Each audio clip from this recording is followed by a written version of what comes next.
सरकारी समर्थन मूल्य खरीद केंद्रों पर किसानों को हो रही परेशानियों के समाधान को लेकर किसानों ने संभागीय आयुक्त सहित भारतीय खाद्य निगम एवं तुलक संघ के अधिकारियों से भेंट कर सौंपा ज्ञापन।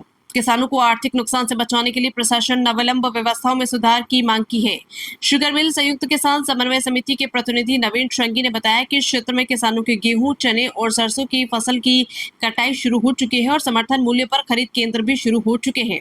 लेकिन इस वर्ष किसानों को खरीद केंद्रों पर माल बेचने में काफी दिक्कत हो रही है, जिससे किसानों को अपनी फसल मंडियों में 400 रुपए प्रति क्विंटल तक कम में बेचने पर विवश होना पड़ रहा है। किसानों की समस्याओं के अविलंब समाधान की मांग को लेकर किसानों के प्रतिनिधि मंडल ने युवा किसान नेता गिराज गौतम के नेतृत्व में संभागीय आयुक्त सहित भारतीय खाद्य निगम एवं तिलम संघ के अधिकारियों से वार्ता कर ज्ञापन सौंपा। गिराज गौतम ने कहा कि इस वर्ष क्षेत्र में बम्पर पैदावार होने के बाद गेहूं और चने की खरीद की बाध्यता लगाने से किसानों को भारी नुकसान होगा।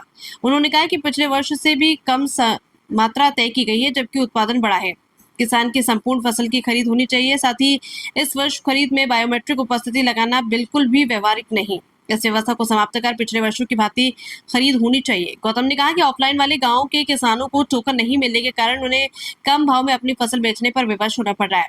इसमें तुरंत सुधार कर पिछले बार की तरह सत्यापन कर टोकन जारी करने चाहिए, जिससे किसानों को समर्थन मूल्य पर घोषित बोनस का भी लाभ मिल सके। साथ ही स्लॉट व्यवस्था खत्म कर पंजीयन की वरीयता की आधार पर टोकन जारी हो। साथ ही किसानों को अपनी उपज बेचने के लिए कम से कम 7 दिन का समय दिया जाए, जिससे वो साधन की व्यवस्था कर अपनी फसल खरीद केंद्र पर ला सके। उन्होंने कहा कि हर वर्ष बार दाने और माल उठाव की समस्या आती है, जिससे खरीद केंद्रों पर वाहनों की लंबी लंबी लाइनें लग जाती है। किसानों को 2-3 दिनों तक इंतजार करना पड़ता है, जिससे उनके अतिरिक्त खर्चा होता है। साथ ही उन्होंने कहा कि तिलम संघ और राजफेड एजेंसियों का पैसा समय पर किसानों को नहीं मिलता, जबकि 48 घंटे के अंदर किसानों के खाते में पैसा आना चाहिए।